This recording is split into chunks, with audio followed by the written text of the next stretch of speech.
As extraordinary as James Bond is, he is but one man, and one man cannot topple evil empires on his own. Throughout the Bond films, 007 has had many allies, and today we're going to go through them, ranking each according to my preferences and biases. Once again, this is a list that requires some criteria, otherwise I'm going to be here all day.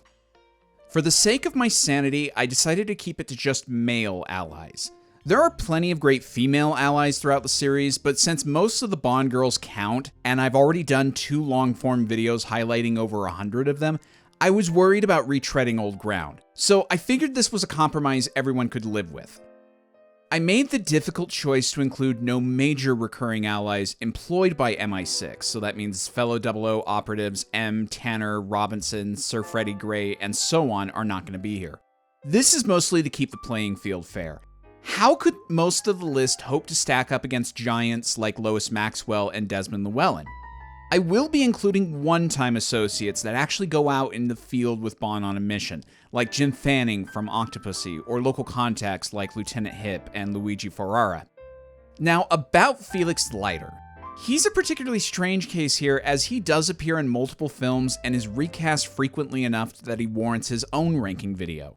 However, after excluding most of the MI6 members, it didn't feel right not to include him as well. At the risk of spoiling a little bit about this list, he will be placed only once, much like I did with Blofeld on the villains list, and I'll talk briefly about his various incarnations there. Alright, let's give this a whirl.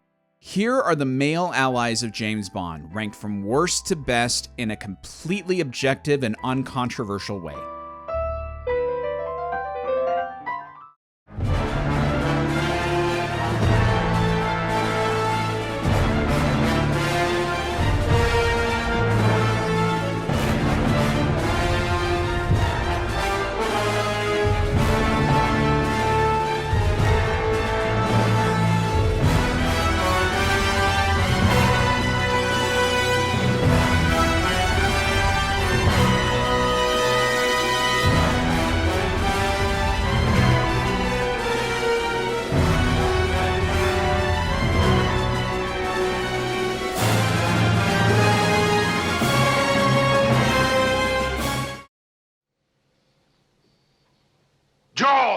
You obey me. Expel them!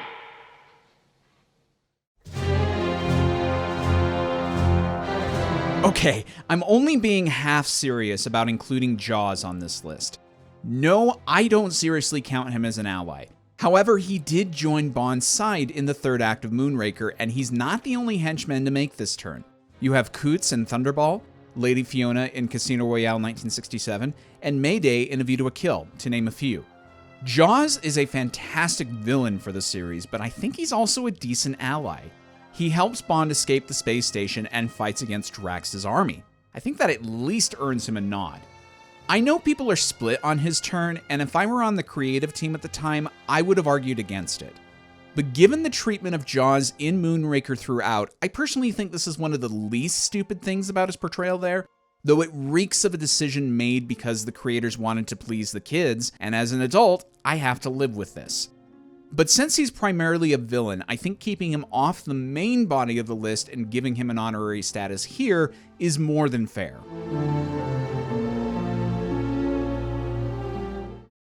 But surely, sir, there's no need to bring in our section on a relatively simple smuggling matter. Sir Donald has convinced the PM otherwise. Often in the series, Bond needs to talk to some kind of expert or meet up with them to briefly move the story along. They'll often just be in one scene and might provide some exposition or point Bond to his next clue. There's not really much to say about them, but I can't not acknowledge them because they do count as allies. So here's a musical montage with my rankings.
Bond? Yes? I'm Lieutenant Mathis of the Special Police. Casino Royale 1967 has no real interest in adapting Ian Fleming's first novel, except out of necessity. The film includes just enough of the material and characters that it technically counts as an adaptation of the book, I'm guessing for legal reasons, but it's not like the characters are given any reverence or even reason to exist. I get it, the film wants to be a comedy and set up the spy film, so expecting more layered characters is contrary to the film's goal. That's all well and good, but why even include Mathis then? He's only in a few moments and doesn't get to act as the liaison between Bond and any allied agency. Granted, I think the gag of doing a briefing in a car wash is funny, but that has little to do with Mathis. And his joke about his credentials never quite sat right with me. Perhaps because I saw the joke coming from a mile away when I saw the movie for the first time at 13. I think in this case, Mathis could have been combined with the casino director played by Colin Gordon, or perhaps go the same route as the 1954 TV adaptation and combine him with Vesper. For being perhaps the most pointless of all the allies, and for not contributing a great deal towards the comedy, this version of Mathis gets the bottom slot of the proper list. The snow this year is better at Innsbruck. But not at San Moritz. Ferrara. Bond. James. Luigi. A good chunk of Bond allies in the series become so-called sacrificial lambs. A lot of them were women, but there were quite a number of men as well. In fact, each of the 6 Bond films in the 80s had at least one ally death, with View getting 3. But when your only notable contribution is your death, that's not a good sign. Luigi Ferrara from For Your Eyes Only is one of the rare examples from this series of a character that I've never seen in someone's genuine top 5 favorite allies category. And yes, that is an invitation to prove me wrong in the comments. In all seriousness, there's really nothing to this character. He facilitates Bond meeting Christados and then dies shortly afterwards. It's nice that Bond doesn't forget about him and brings him up to Locke later, because no matter how many times I've seen Eyes, I always forget about him right after his death. Sorry, mate.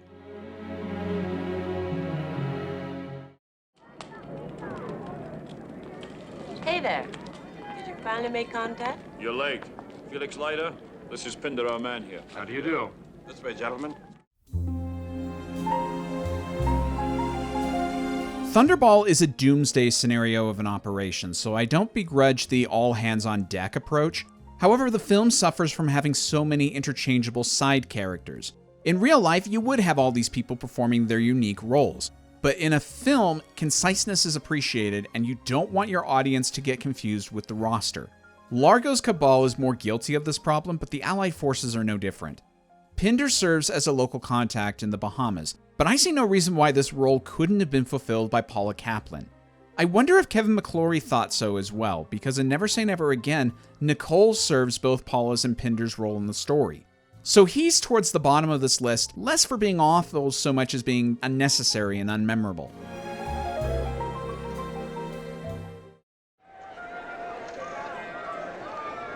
Commander Bond, I'm Sadruddin, head of section. How do you do? I've booked you in at the Shivnivas Hotel. Good. My luggage? Gone ahead. Sadruddin from Octopussy is head of Station I, India, and is only here because of the production's needs to comply with union regulations, requiring them to hire a certain number of British actors.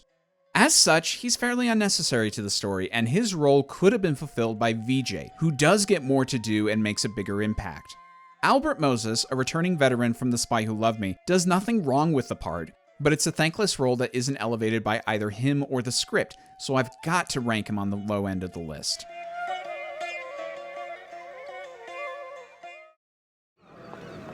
Chuck Lee, CIA. It's a pleasure working with 007. Thanks. Now, what about Zard? He's in town. I can have him tell if you want. Bear with me as I go through some of the bottom tier of allies, as there's only so many ways I can describe these people without using the same words. Chuck Lee serves as our Felix Leiter replacement for A View to a Kill's San Francisco segment and is pointlessly killed off in a repeat of Sir Godfrey Tibbet's demise. What else is there to say? He takes up space and gives little to the film.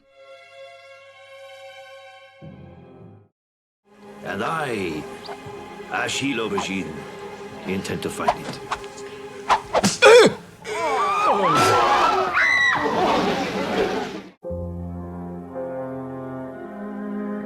Whenever I watch the Paris section of A View to a Kill, I can't help but think this only exists to get a decent action scene into the film, and for the series to finally have Bond himself go to Paris.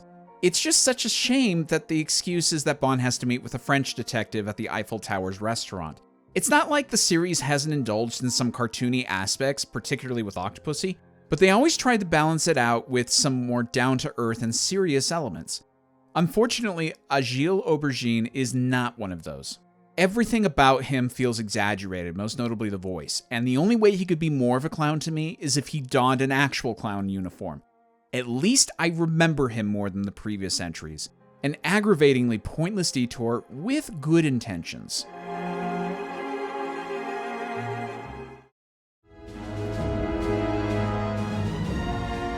Look at him. You'd think he was some kind of a hero.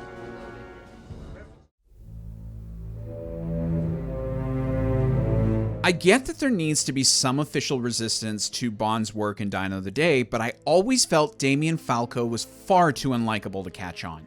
He tries to shift the blame quite a bit, first with pinning Jinx's actions in Cuba on Bond, and then by not disclosing that Frost and Graves were on the Harvard fencing team together. So he feels like more of a dodgy supervisor, which makes me dislike him immediately.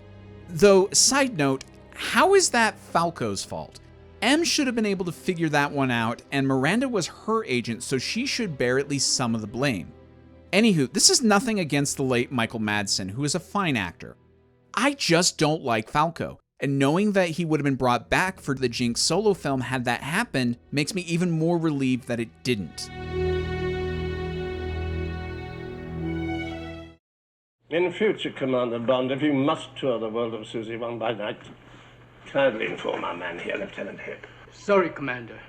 I had to get you away from the Hong Kong police, but didn't know how much you knew. Lieutenant Hip from The Man with the Golden Gun gets this relatively low spot for 3 reasons. He leaves Bond at the dojo after coming in to try to rescue him, and it's confusing.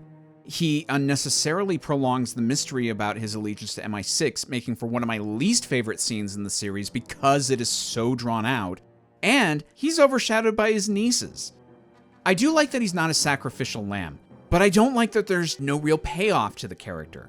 Hip was investigating Gibson when he arrests Bond, and I do like that he's the agent following on from Bond after his reassignment from that very same mission. But so what? Hip is gone from the film entirely once Bond goes to Scaramanga's Island, and besides knowing a little bit about High Fat, I don't feel like he's contributing that much. So for not having any standout moments, charm, or true impact on the film, Hip makes for one of my least favorite allies. A little therapy to soothe your restless nature. Oh, poor fellow. He was restless too. You perverse British, how you love your exercise. A poor, unfortunate soul, Sean Campbell from On Her Majesty's Secret Service is assigned to watch Bond and sadly gets killed by Blofeld. For the longest time, I didn't know if this was an MI6 man or one of Draco's, as I feel like the film doesn't make that clear. Keep in mind, I saw the movie before I read the book, and the book tells us he's part of Station Z Zurich and is a friend of Bond's. Either way, there's virtually nothing in the film version worth discussing. I always felt like the middle portion at Piz Gloria is where the film slows down too much, and I wonder if knowing a friend was in trouble might have injected some much-needed energy to the film's second act, or if it would have distracted us too much from Bond's investigation. I appreciate M keeping an eye on Bond, and I think the character's presence is necessary in-universe, but the lack of much distinction to the character means he inevitably ends up lower than I'd like.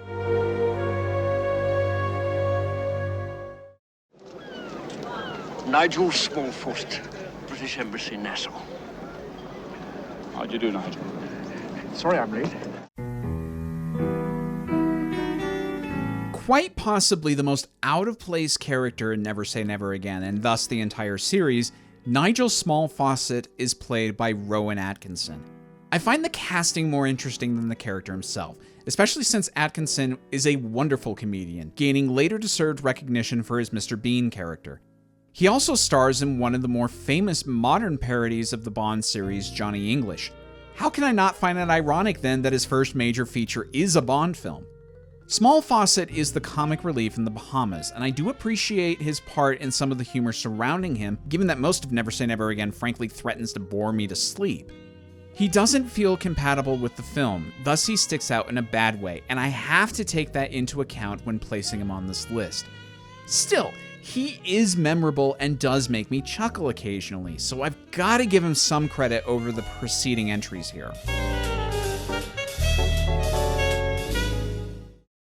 Do you have a credit card? Or even any luggage, sir? Mr. Bond, so good to see you. It's been a long time. Mr. Chang.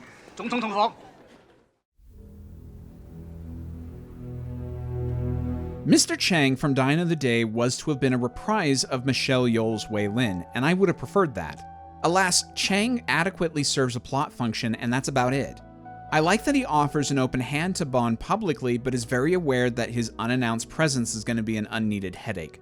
There's nothing about him that I really dislike, it's just his screen time is small, though he doesn't need to be around much longer.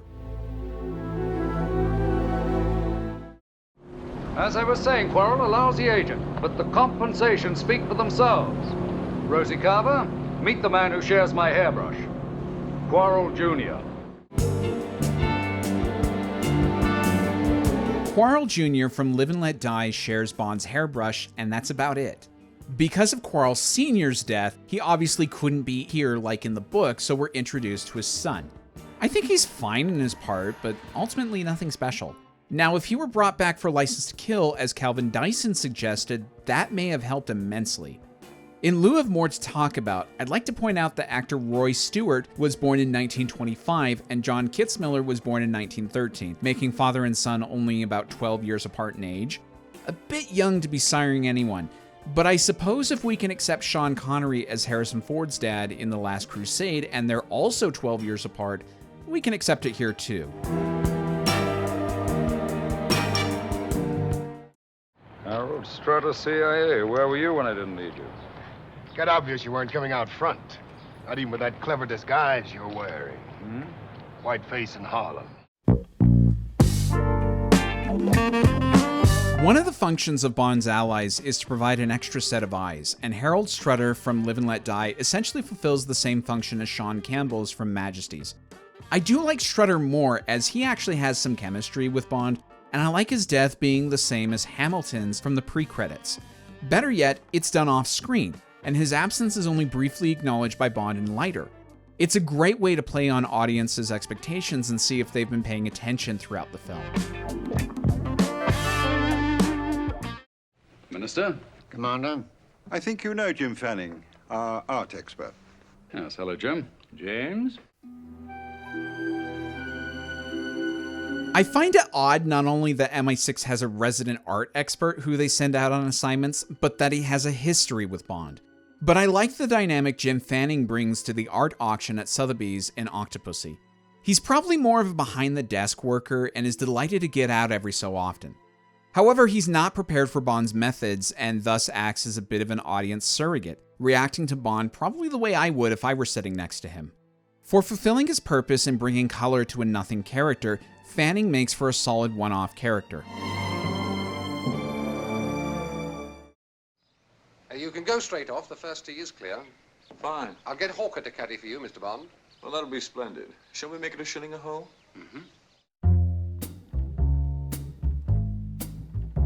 Most people probably wouldn't count Hawker, the caddy from Goldfinger, on a list of allies, but I certainly do.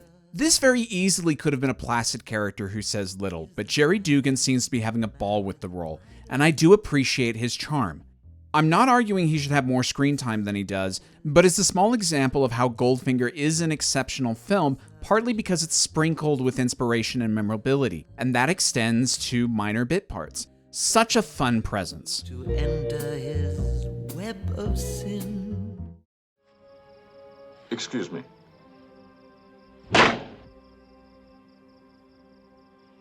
Thank you. I'm glad we got it right.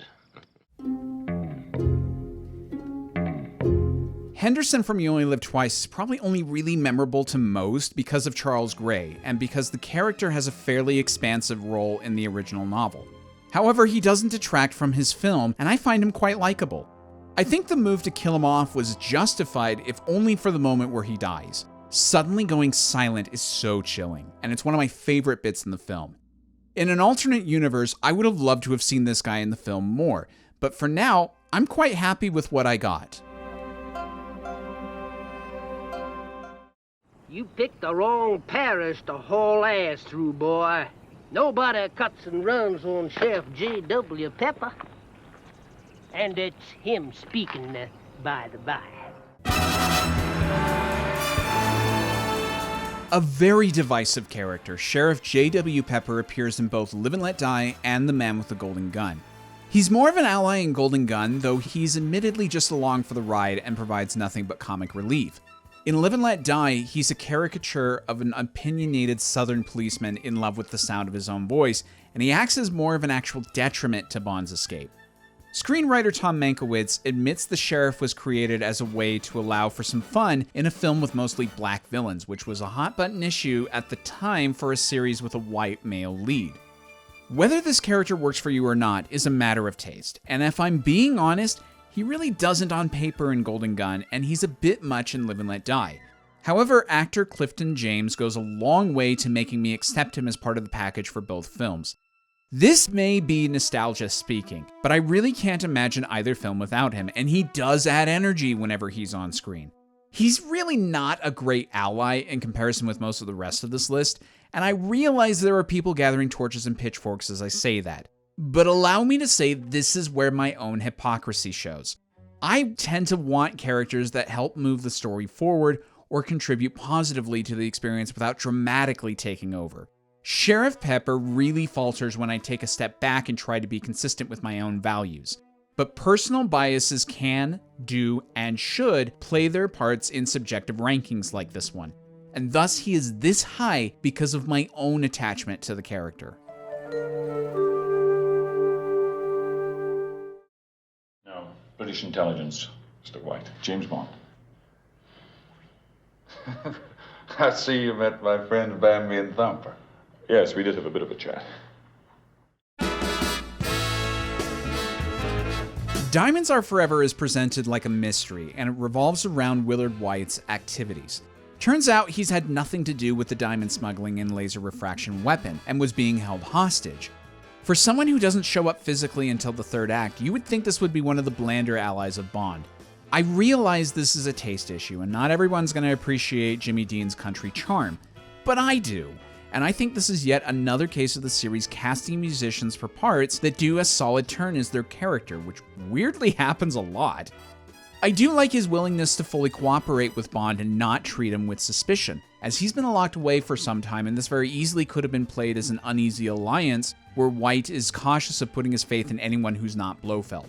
In a more serious film, that angle would have been fine, but in the campy romp that is Diamonds, it would have been irritating, and White fits right into this world, thus I find him a welcome addition.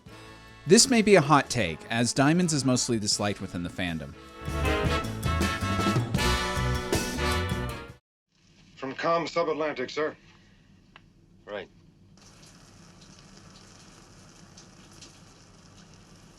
What's the matter, sailor?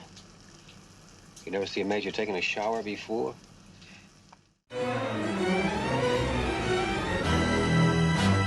Shane Rimmer has contributed to the series before, so I probably would have avoided having him back in a physical capacity after both Twice and Diamonds.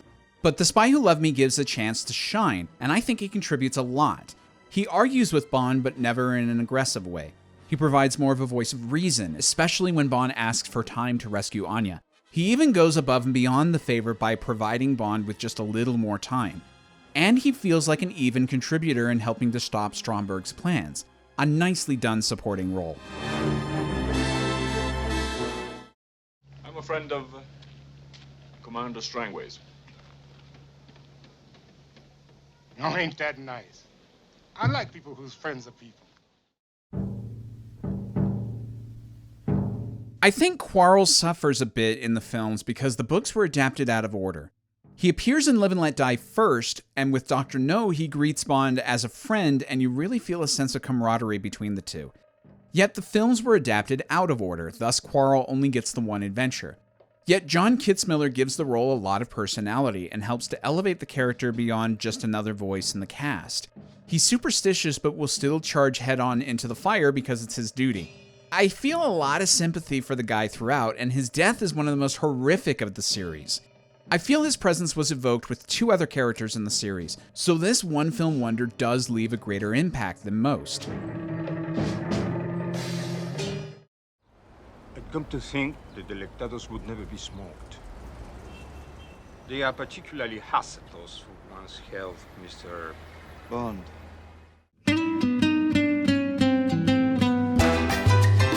In Die Another Day, Bond goes rogue from MI6, and it's always great to see how Bond uses his own skills to accomplish his goals without government backing.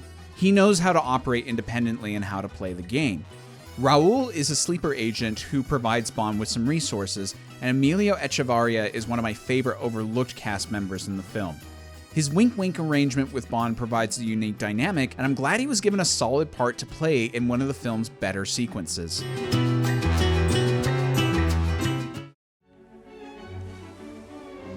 Saunders, head of Section V, Vienna. You're bloody late. This is a mission, not a fancy dress ball. We have time. The Living Daylights has one of the best collections of allies in the series, and Saunders is our first introduction to that group. He orchestrates Koskov's defection and sticks his neck out to help Bond in Vienna. He feels like a more fussy character, but he thankfully isn't played by yet another middle-aged, gray-haired official like we've seen so often in the series. He feels like an actual field agent who likes to play things more by the book, and he offers a great contrast to Bond's more renegade methods. Bond's heartfelt thanks to him just before his death is echoed by me, and I feel just as enraged as Bond is when he leaps in pursuit of Necros. My only real problem is I agree with Bond in the beginning. The trunk is perhaps the worst way to smuggle Koskov out of the country, but other than that, he's a welcome presence to the film's first half. Good morning, Mr. Bond. Sit.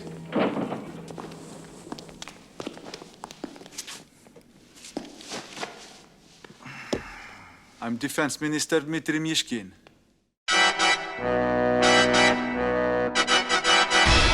A replacement for the replacement, Dmitry Mishkin represents the Russian side of the law in GoldenEye, and it's an aspect I would have missed were he not here. His relationship with Ourumov is one of the subtler and more antagonistic in the series without turning into physical violence, and that's appropriate for someone who is more of a head of state. He also gets a great scene with Bond. It's a shame he couldn't be utilized further, but I like that his death provokes a manhunt by the Russian forces against Bond and provides some of the best action in the film. I hope that either M or one of Bond's friends in the Russian government were able to smooth things over afterwards.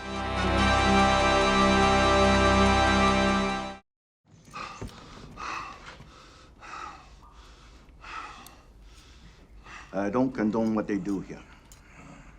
Tell it to the concierge.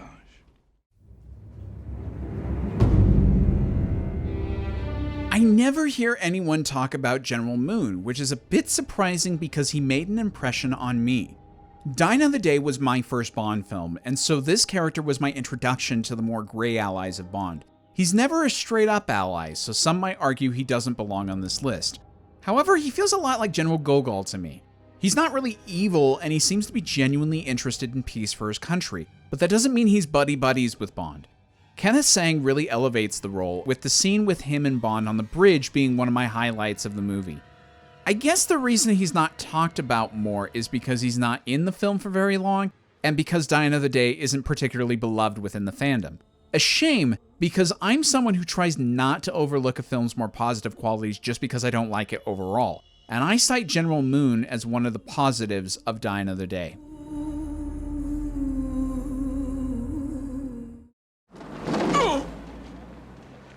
Like you said, drop it. All right. In London, April's a spring month, whereas in St. Petersburg, we're freezing our butts off. Is that close enough for government work?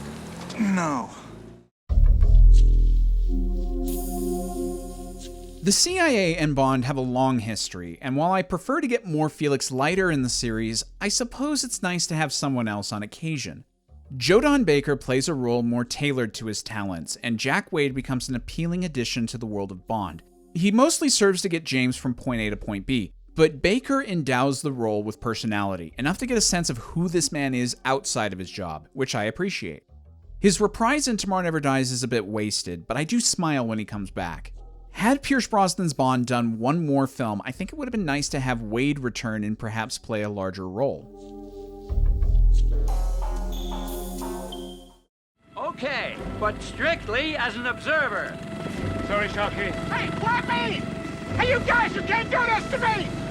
What will I tell Yellow?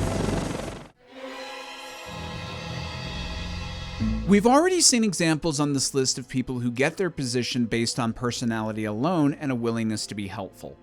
Sharky is one of the most likable of Bond's allies, and that's saying a lot. License to Kill is rather unique in that it feels more tied into past events and relationships than other films in the series, which gives it a lived-in feel. It's a chapter in Bond's ongoing life rather than a random detached assignment of the week.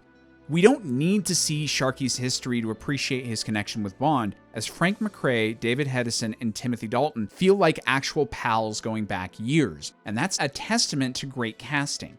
I can't say I've seen much of McRae's work beyond Rocky II, but his performance here makes me wonder if I should go seek out more of his filmography.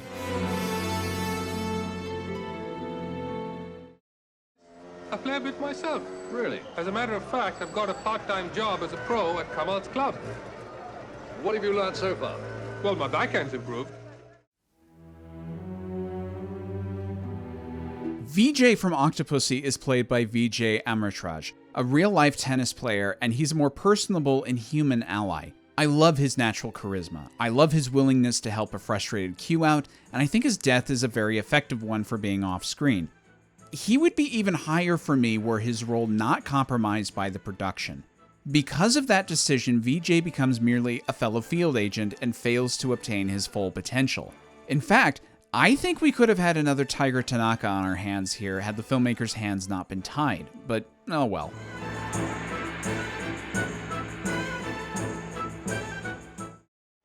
Then at least put me in touch with the Mujahideen.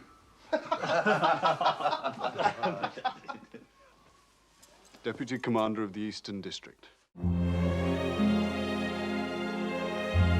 Art Malik's Cameron Shaw from The Living Daylights is a far more open-minded representation of actual Mujahideen commanders, but it does continue Cubby's mantra of not villainizing real-world organizations or races. We can't begrudge the film much, as the contemporary Western perception of these groups is very different to what it is now, and I find Shaw to be a reasonable freedom fighter. He's not so determined to get on with his own goals that he's deaf to Bond's pleas, and I appreciate him trying to help where he can. It's not until Kara runs headlong into the Russian base that he decides to move beyond his boundaries and risk his own life. A nobler man than we probably should have expected, Shaw is a great asset to the film's third act.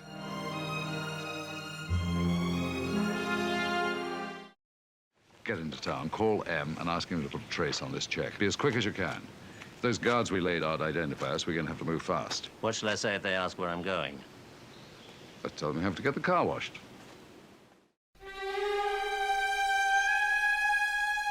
Finally, an excuse to laud something in A View to a Kill in this video.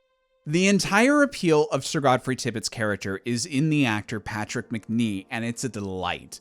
Maybe I'm being a little hyperbolic in my praise of this character, but he's a joy in interacting with Roger Moore's Bond. It's a very funny, almost odd couple kind of routine, yet it never feels like it's going too far into the silly side. He also takes the initiative a couple of times to further the investigation, and I appreciate an ally not just being along for the ride, but actively working the case apart from Bond. I genuinely feel something at his death, and he's a great example of how an ally's death should serve the story and deepen our investment into bringing down the main villain. Sir Godfrey Tippett will be missed.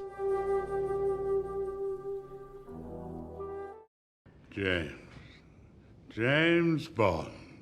Good God. Are you still alive? It's nice to see you, too. Bond has had allies of all ages and spanning the spectrum of personal, emotional attachment to him. But teaming up with a surrogate father figure was never something the series had tried, and Kincaid presented a wonderful opportunity to touch on Bond's past without him ever specifically coming clean about it. This makes sense to me. At this stage of his journey, Craig's Bond keeps people more at an arm's length, and isn't prone to lengthy monologues. Played by the late, great Albert Finney, a one-time consideration for the role of Bond, I feel like that casting brings a lot of presence to the part. We know very little about his background, but we feel it's there and we just aren't privy to it. Skyfall allows us a peek into Bond's past, but Sam Mendes and the writers are keen to keep it mostly reserved and unspoken, as Bond in the past has been about his own emotional attachments, like with Tracy, for example. Finney also has some great moments of comic relief, and I think his impact on both Bond's character and the final battle at Skyfall are substantial. General Leonid Pushkin is why I defect. What, your KGB superior? Yes, Gogol's replacement, when he went over to their foreign service.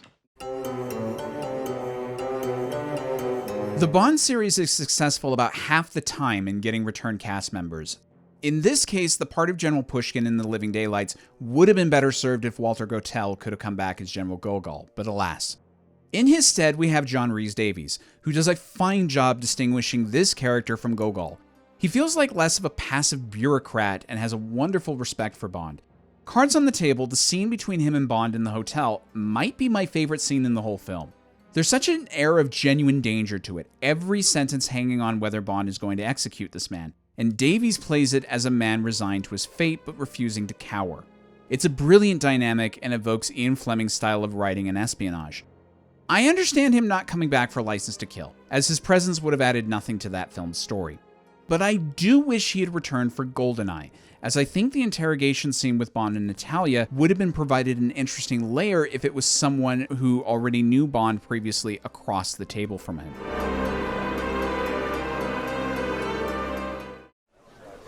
It's amazing what you can do with Photoshop these days, isn't it? I think your odds are improving, Mr. Bond. Rene Mathis is a recurring ally in the Fleming books, but other than the Casino Royale spoof, he never got to appear in a film. I always assumed it was a legal issue. Since Mathis shows up in Casino Royale first, I figured it was a Blofeld situation, and that whoever owned the film rights to the story with a first appearance also owned the character. This was all sorted out for Royale in the late 90s, so Mathis could finally appear. Giancarlo Giannini is an inspired choice for this character, and he's pretty much how I imagine the character when reading the books. Charming, sly, and full of life. While his appearance in Quantum of Solace was short and ultimately a bit unsatisfying, I do approve of the choice to bring him back. I was never exactly clear on whether Mathis was really a double agent working for Quantum and took the fall for Vesper's concurrent but independent actions, or if he was a member of Quantum at all. His girlfriend just says he was innocent, which is vague to me. Whatever the case, he's a lovely addition to Craig's journey, and I'm a little sad he never got a nod in the later films. Please call me Tiger. If you're Tanaka, how do you feel about me? I love you. I'm glad we got that out of the way. Tiger Tanaka from You Only Live Twice reminds me a lot of M. and Karen Bay. He's the head of the Japanese Secret Service, but he's always down to get into action. I love this combination, and Tetsuro Tamba brings both gravitas and likability to the part. I would be remiss if I didn't give some credit to Robert Rietti, who dubbed the character. This uniquely deep voice, mixed with the more youthful appearance of Tamba, helps a lot to sell the image. I fully buy him as being a more careful, calculated leader and a capable field agent. I only wish we went back to Japan more often and Tanaka could have returned. He leaves the film so unceremoniously that I'm left unsatisfied. But that feeling couldn't have come about without being interested and invested in the man for the previous 90 minutes. Mr. Bond, you have what the Greeks call thrasos, guts. So have you, Mr. Colombo.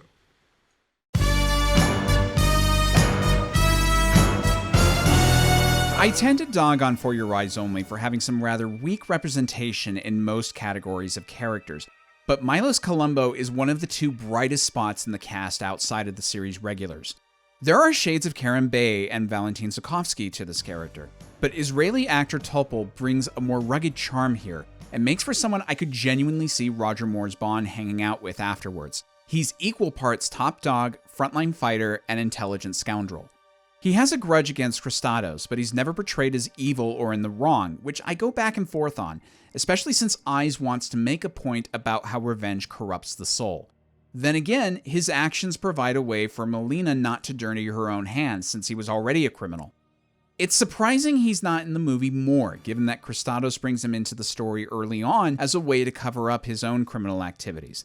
Despite that, Colombo makes for one of the best allies to Bond, and my only regret is that he's in this one film.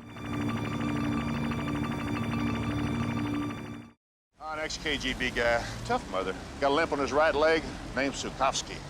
Valentin Dmitrovich Zukovsky? Yeah. You know him? I gave him the limp. The best example of a villain turned ally, Valentin Zukovsky has a lot in common with previous comrades of Bond. He uses his connections to help Bond get rid of a business problem in GoldenEye, thus feeling like a one-and-done thing. He also gets some of the best lines in the film. In The World Is Not Enough, he's more fleshed out. He's moved on from being the Russian gangster of before, and this can be a little jarring to some folks, but I'm willing to overlook it because I buy Zukovsky trying to go legitimate. Plus, he helps Bond quite a bit in uncovering Elektra's scheme. First by telling him more about Renard, second by coming clean about his business arrangements with Elektra, and then by giving his own life in Istanbul to give Bond a chance to kill her. It's a rather sad end for the character, but unlike a lot of entries on this list, I feel he made the most of his two appearances and I'm not left unsatisfied. A fabulous part to play for the late Robbie Coltrane. We have entered a new era of Anglo-Soviet cooperation. And as a sign of Russian good faith, I'm prepared to make available to you the microfilm recovered by Agent XXX. One of the few recurring allies outside of MI6, General Alexis Gogol is a much appreciated presence during the late 70s and into the 80s. He represents the Soviet side of the investigations, and I like that he's sometimes more antagonistic without being evil. This gives the character of Gogol more of a three-dimensional roundedness. He's never in a position of hunting Bond specifically, but he's also not going to give up his interests because a respected colleague is working the case from the opposite side. It makes sense that Bond would gain some respect in other services outside the CIA, and Gogol helped to contribute to an ongoing sense of continuity that I think the series often lacked. It's unfortunate he was not able to appear more in The Living Daylights, but I'm not going to dock him for that, as his absence was beyond his control. An underappreciated part of the larger series. What else do you know about me? Mark-Ange Draco, head of the Union Courts, one of the biggest crime syndicates in Europe. The biggest? Not quite. An organization known as Spectre operates worldwide.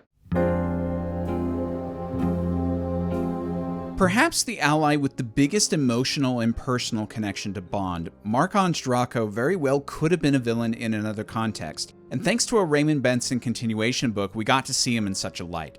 Draco certainly isn't looking for redemption or has any regrets about the life he has chosen, only insofar as what it does to Tracy.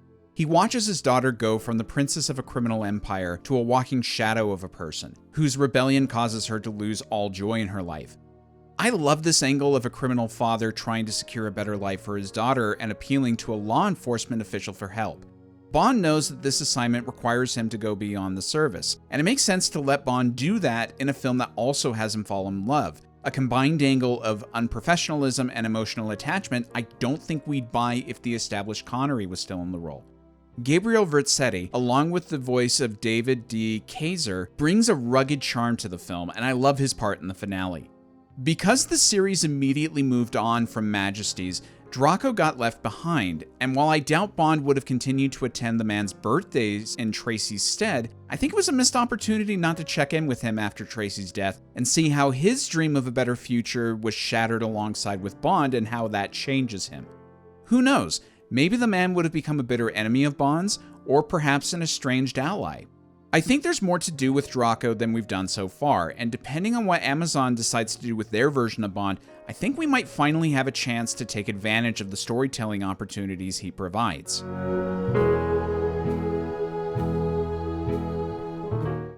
Thank you. My friend, if you really want my advice, you should spend a few pleasant days with us here in Istanbul, and then go home. If I ever go to Istanbul in real life, I want someone like Kerim Bey as my guide. Not so much because I'd be lost without him, but because he's so warm and feels like an instant best friend.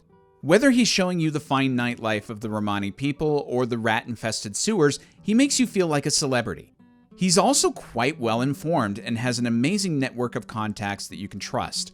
Pedro Almendarez worked through terrible, emotional, real-life trauma to give us one of the best parts of From Russia with Love, and faithfully adapted one of Fleming's best characters. His death in the film is one of the most solemn moments in a relatively serious film, and I like the choice to play Bond as more dour for the remainder of the train sequence. Whenever I watch the movie, I instantly get a smile upon hearing Kerim's voice inviting Bond into his office, and for a brief moment, I feel like Bond is being treated to as close a royal welcome as you can get in the spy world. I also want to briefly give a nod to his network of sons. I considered including them in the montage, but they are a key part of Kerim's appeal to me, so I decided to leave them out and bring them up here. The driver in particular has a similar charm to his father. Blood is the best security in this business, and Darko Kerim Bey is one of the best operatives MI6 has ever had. The American CIA sent a man down to work the Strangways. A fellow by the name of Leiter. Do you know him? I heard of him, but never met him. Has he found out anything? Anything important? Almost certainly the quintessential Bond ally, Felix Leiter is the closest thing Bond has to an actual brother. In the first timeline, Felix often played support to Bond. Sometimes a local contact, sometimes a fellow field agent working the same case. They could always rely on each other. And this ongoing friendship finally reached a payoff in License to Kill, where Bond goes rogue in order to get revenge against Sanchez. As much as I love this film, it is a bit strange not to have a more emotional heart-to-heart conversation between the two at the end. It's also weird that this ended up being the last film for Leiter until the Casino Royale reboot. Jack Wade obviously fulfilled Felix's role, and I guess the idea was that Leiter retired from active service after being maimed, but I wish this was explicitly mentioned at some point. Given the very loose way the series treated continuity, the producers probably figured no one would care much, and I can't say the general public would cite Felix by name as an essential side character before 2006. That all changed with Jeffrey Wright. In the second timeline, he meets Bond at Casino Royale and continues to become a more present figure. His role in Quantum is small, but key, and I loved him getting a mention in Spectre.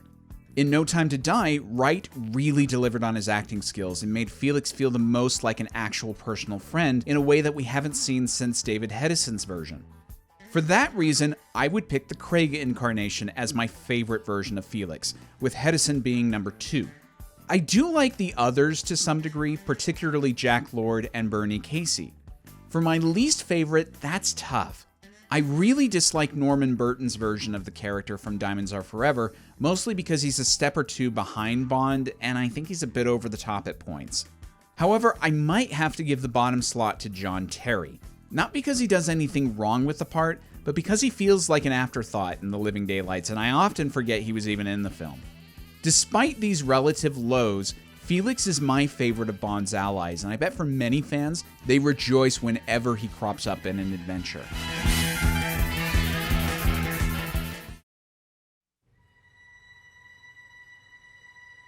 James Bond might be a driven loner in how he thinks and starts out on his missions, yet he can't help but attract compatriots throughout his assignments.